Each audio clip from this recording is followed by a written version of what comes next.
Hi friends, welcome to Shy Superland.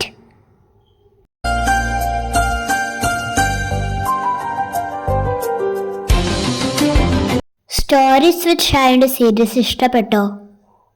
കഴിഞ്ഞ പാർട്ടിയുടെ കഥ ഓർമ്മയുണ്ടോ? ആലിബാബയും 40 കള്ളന്മാരും. അതിൻ്റെ സെക്കൻഡ് പാർട്ട് വീഡിയോ ആയിട്ടാണ് ഞാൻ വന്നത്. Alibaba and the 40 thieves.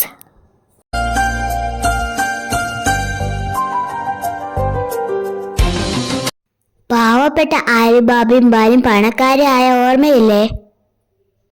അല്ലെങ്കിൽ നമുക്ക് റിവൈസ് ചെയ്യാം. ഇതാ കണ്ടോളൂ. ഇവരുടെ അച്ഛൻ മരിച്ചു കഴിഞ്ഞപ്പം ഗ്രീഡിയായ കാസിം ഒരു പണക്കാരിനെ കല്യാണം കഴിച്ചു.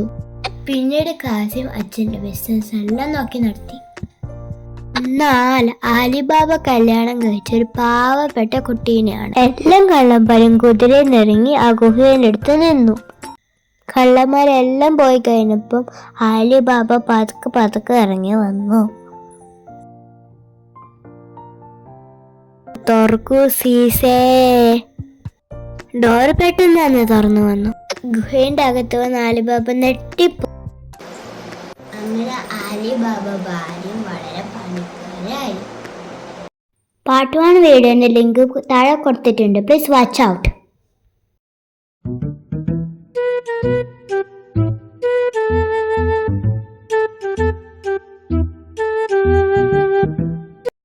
ആലിബാബ സ്വർണത്തിന്റെ കുറെ ചാക്കിട്ട് വീട്ടിലോട്ട് കൊണ്ടുവന്നായിരുന്നു. അതുകൊണ്ട് ഭാര്യ ചോദിച്ചു, നിങ്ങൾക്കറിയോ എത്ര സ്വർണം നിങ്ങൾ കൊണ്ടുവന്നത്? ഇല്ല, ആലിബാബ പറഞ്ഞു. ഉടനെ തന്നെ ആലിബാബന്റെ വൈഫ് എന്ത് ചെയ്തു? അടുത്തുള്ള കാസിമിന്റെ വീട്ടിൽ, അതായത് ആലിബാബയുടെ ചേട്ടന്റെ വീട്ടിൽ ഓടിപ്പോയി. എന്തിനാന്നറിയുവോ? സ്വർണം അളക്കാനായി അളവ് പാത്രത്തിന് വേണ്ടി. കാസിമിന്റെ ഭാര്യ അളവ് പാത്രം കൊടുത്തു. എന്നാൽ അവർക്കൊരു ഡൗട്ട് തോന്നി. ആലിബാബ ഒരു പാവപ്പെട്ടവരാണ്, പിന്നെന്തിനാ അവന്റെ ഒരു അളവിന്റെ പാത്രം? കാസിമിന്റെ ഭാര്യയ്ക്ക് ആലിബാബയും ഭാര്യയും എന്താ അളക്കുന്നതെന്ന് അറിയാൻ തോന്നി. അതുകൊണ്ട് അവരെന്തു ചെയ്തു? അളവ് പാത്രത്തിന്റെ അടിയിൽ കുറച്ച് പശ തേച്ച് വെച്ചു. ആ പാത്രമായിട്ടാണ് ആലിബാബയുടെ ഭാര്യ വീട്ടിലോട്ട് പോയത്. ആലിബാബ ആ സ്വർണം മുഴുവൻ അളന്നിട്ട് തിരിച്ചു കൊടുത്തു. പക്ഷേ ആലിബാബയും ഭാര്യയും ആ പാത്രത്തിന്റെ അടിയിൽ ഒരു സ്വർണ്ണ നാണയം പറ്റി പിടിച്ചത് അവരറിഞ്ഞില്ല. എന്നാൽ കാസിം ഇത് കണ്ടുപിടിച്ചു. അത് കണ്ടിട്ട് കാസിം ആകെ സർപ്രൈസ് ആയി. കാസിം ആലിബാബയോട് പറഞ്ഞു, നീ സത്യം പറയാനാണ് എനിക്ക് നല്ലത്.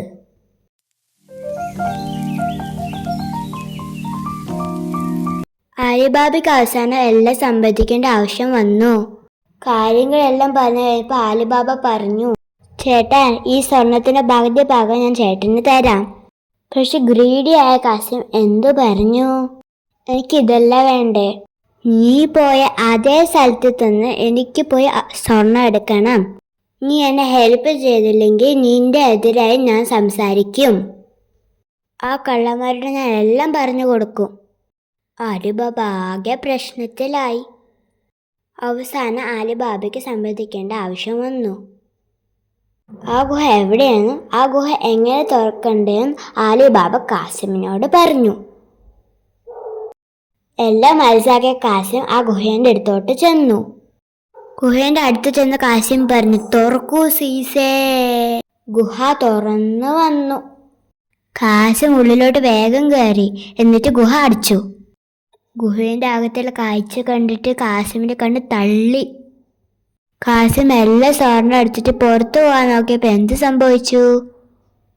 അത്യാഗ്രഹം കാരണം അയാൾ തുറക്കൂ സീസേന്ന് പറയാൻ മറന്നുപോയി. എത്ര ശ്രമിച്ചിട്ട് ഓർമ്മ വന്നില്ല. ഉടനെ വന്ന കള്ളന്മാർ കാസിമിനെ കൊന്നു കളഞ്ഞു.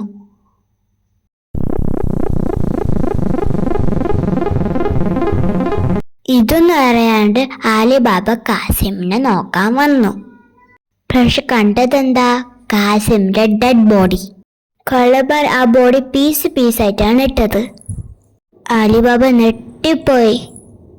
ആലിബാബ കാസിമിന്റെ ബോഡി കൂർത്ത് ചേർത്തിട്ട് വീട്ടിലോട്ട് കൊണ്ടുപോയി.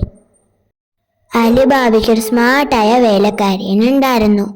അവളുടെ പേര് മോർഗ്യാന എന്നാണ്. ഇതാണ് മോർഗ്യാന. കാസിം കൊല്ലപ്പെട്ടത് നാട്ടുകാർ അറിയാണ്ടിരിക്കാൻ വേണ്ടി എന്താ ചെയ്യേണ്ടതെന്ന് മോർഗ്യാന ചിന്തിച്ചു. അതിനുവേണ്ടി ആദ്യം കടയിൽ പോയിട്ട് കുറേ മരുന്നുകൾ വാങ്ങി. എന്നിട്ട് എല്ലാവരോടും പറഞ്ഞു കാസിമിന് തീരെ സുഖമില്ല.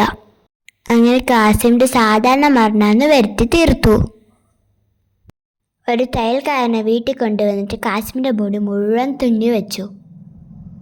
അതുകൊണ്ട് തന്നെ ആർക്കും സംശയം തോന്നിയില്ല. ആലിബാബയും കുടുംബവും കാസിമിന്റെ സംസ്കാരം നടത്തി. നാട്ടുകാർക്ക് ഒരു സംശയവും തോന്നിയില്ല. ഇന്നത്തെ പാട്ട് ഇവിടെ അവസാനിക്കുകയാണ്. ഇതിന്റെ ബാക്കി കഥ പാർട്ട് 3-ൽ കേൾക്കാം. Hope you enjoy the story. Thanks for listening my story. If you like the content, please like, share, comment, subscribe to Shy Superland.